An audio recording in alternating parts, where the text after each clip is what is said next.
India's number 1 varicose veins hospitals ఐబీసీను సంప్రదించండి. మీ నొప్పి లేని ప్రయాణాన్ని ప్రారంభించండి. శ్రీ గురుభ్యో నమ. మహాగణాధిపతి నమ. శివాయ గురు నమ.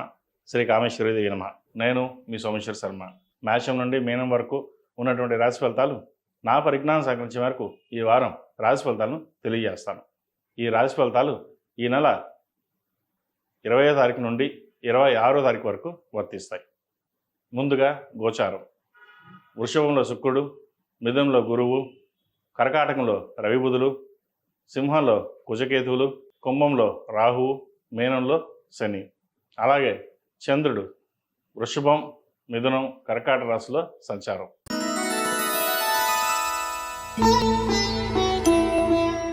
మకర రాశి వారికి ఈ వారం నుంచి కాస్త బాగుందని చెప్పచ్చు. లాభాధిపతి, వ్యయాధిపతి, తృతీయాధిపతి అయిన కుజుడు, వ్యయాధిపతి, తృతీయాధిపతి అయిన గురువు షష్టమంలో ఉన్నారు. కంబస్ట్ నుంచి బయటకు వస్తారు, నార్మల్గా ఉంటుంది. ఆరోగ్యపరంగా కూడా ఇబ్బందులు ఏమి ఉండవు. ప్రయాణాల విషయంలో మటుకి జాగ్రత్తలు తీసుకోండి. అష్టమంలో కుజకేతువులు, పంచమంలో శుక్రుడు బాగున్నారు. సంతానపరంగా మంచి అభివృద్ధి ఉంటుంది. ప్రభుత్వ ఉద్యోగం కోసం ప్రయత్నిస్తున్న వారికి మంచి అవకాశాలు కలిసి వస్తాయి. స్థిరాస్తుల విలువ పెరుగుతుంది. స్థిరాస్తులు కొనుగోలు చేస్తారు. ఏలినాటి నుంచి విముక్తి వీరికి తగ్గుతుంది. ఏలినాటి శని పూర్తయింది.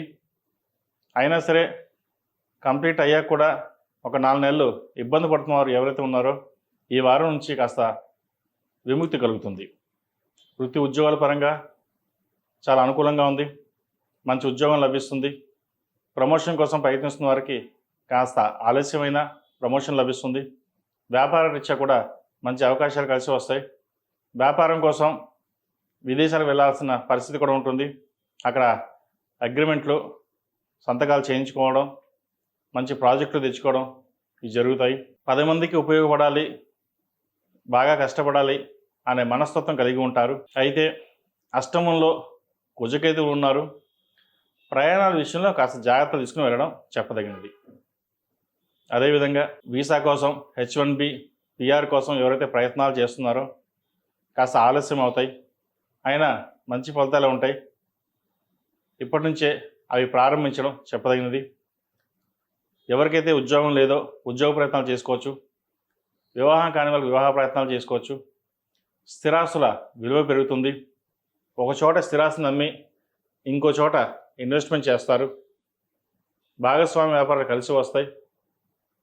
మొత్తం మీద గడిచిన కొంతకాలం కంటే కూడా ఈ వారం నుంచి ఈ రాశి వారికి చాలా బాగుందని చెప్పచ్చు. ఆరోగ్యం కూడా కుదుటపడుతుంది.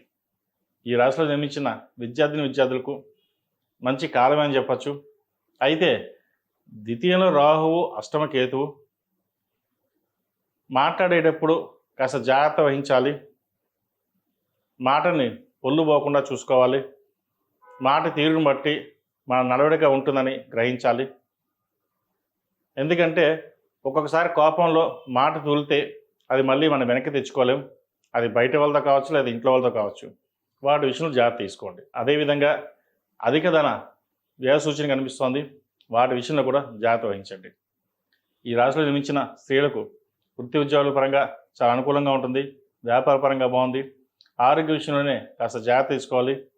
అదేవిధంగా స్థిరాస్తులు పెంచుకోవడానికి మీరు చేసే ప్రయత్నాలు ఏవైతే ఉన్నాయో అవి ఈ వారం లాభిస్తాయి. వివాహం కాని వారికి వివాహ ప్రయత్నాలు, సంతానపరంగా ప్రయత్నం చేస్తున్న వారికి ఒక శుభవార్తను వింటారు. కుటుంబంతో కలిసి దైవ దర్శనాలు ఎక్కువగా చేసుకుంటారు.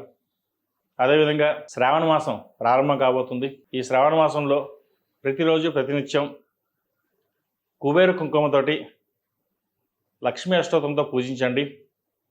అమ్మవారి అనుగ్రహం చక్కగా ఉంటుంది. అదేవిధంగా లక్ష్మీ గవ్వలు ఒక 9 లేదా 11 అమ్మవారి దగ్గర పెట్టి ప్రతినిత్యం పూజించడం వల్ల సర్వసంపదలు, ఆయురారోగ్యాలు కలుగుతాయని ఒక నమ్మకం. అది చెయ్యండి. ప్రతిరోజు ప్రతినిత్యం మగవారు పొద్దునే అమ్మవారిని పూజించండి. సాయంత్రం పూట ఆడవారు పూజించడం చెప్పదగినది. ఇలాగా ఈ నెలలు, ఈ శ్రావణ మాసం నెలలు పూజించి ఆ మహాలక్ష్మి అమ్మవారి కరుణా కటాక్షం అందరికీ లభించాలని కోరుకుంటున్నాం. ప్రతిరోజు ప్రతినిత్యం ఓం నమః శివాయతో దీపారాధన చేయండి. నువ్వుల నూనె పోసి మంగళవారం నాడు, శుక్రవారం నాడు సాయంత్రం పూట నిమ్మకాయ డొప్పలతోటి దీపారాధన చేయండి. ఏదైనా నరదిష్టి కానీ ఇంట్లో ఏదైనా ఇబ్బందులు కానీ ఉంటే కాస్త తొలగిపోతాయి. ఈ రాశిలో జన్మించిన వారికి కలిసి వచ్చే సంఖ్య 3, కలిసి వచ్చే రంగు మెరూన్. ఏదైనా పని మీద బయటకు వెళ్ళేటప్పుడు శుక్రవారం కానీ శనివారం కానీ వెళ్ళండి, మంచి ఫలితాలు సంప్రాప్తిస్తాయి.